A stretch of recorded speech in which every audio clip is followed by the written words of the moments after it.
మైదా బదులు జొన్న పిండి గోధుమ పిండితో చేసుకోవాలి. ఓకే. తర్వాత రాత్రిపూట ఎక్కువ వర్క్ చేసే వాళ్ళలో, నైట్ టైం ఎక్కువ పనిచేసే వాళ్ళలో, కంపెనీస్ మన సాఫ్ట్వేర్ ప్రొఫెషనల్స్ అంతా కూడా నైట్ టైం పనిచేస్తుంటారు. వాళ్ళందరిలో కూడా ఈ వైట్ లైట్కి ఎక్కువ ఎక్స్పోజ్ అవటం, రాత్రిపూట వచ్చే మెలటోనిన్ హార్మోన్ ఉత్పత్తి తగ్గిపోవటం, వాళ్ళలో క్యాన్సర్ వచ్చే అవకాశాలు ఎక్కువ ఉంటాయి. రాత్రి ఎర్లీగా పడుకునే లేట్గా పడుకునే వాళ్ళకన్నా ఎర్లీగా నిద్రపోయి పొద్దున్నే లేసే వాళ్ళలో క్యాన్సర్ వచ్చే అవకాశాలు చాలా తక్కువగా ఉంటాయి.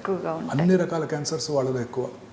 సో ఈ అర్బనైజేషన్ పెరిగే కొద్ది ఇదే జరుగుతుంది. రాత్రిపూట మనందరం మీరు నేను కూడా లేట్గా వెళ్ళటం, ఆ తర్వాత మళ్ళీ ఫోన్ చూస్తూ యూట్యూబ్ మెసేజ్లు అన్ని ఆన్సర్ చేయటం, అన్ని ఒకసారి చెక్ చేసుకోవాలి, టీవీ చూడటం, రాత్రిపూట ఆర్టిఫిషియల్ లైట్స్ ఇవన్నీ కూడాను డెఫినెట్గా క్యాన్సర్ కారకాలేనండి.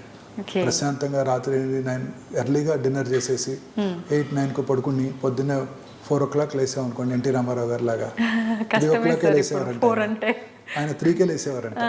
3కి లేసి ఆయన యోగా ఎక్సర్సైజ్ అన్నీ చేసి మార్నింగ్ ఎర్లీగా బ్రేక్ఫాస్ట్ చేసేవారు రామారావు గారు. ఇప్పుడు మార్చలేం సార్. అలా అంటే వాళ్ళకి ఏ క్యాన్సర్ రాదండి. అలా అంటే ఏ క్యాన్సర్ రాదు. చక్కగా హ్యాపీగా నిద్రపోయి మెలటోనిన్ హార్మోన్ ఉత్పత్తి అవుతుంది 1 గంట 2 గంటలకి. It has strong anti cancer properties. రాత్రిపూట బెడ్ లైట్ కూడా ఉండకూడదంట. హ్యాపీగా డార్క్లోనే పడుకోవాలి పూర్తిగా.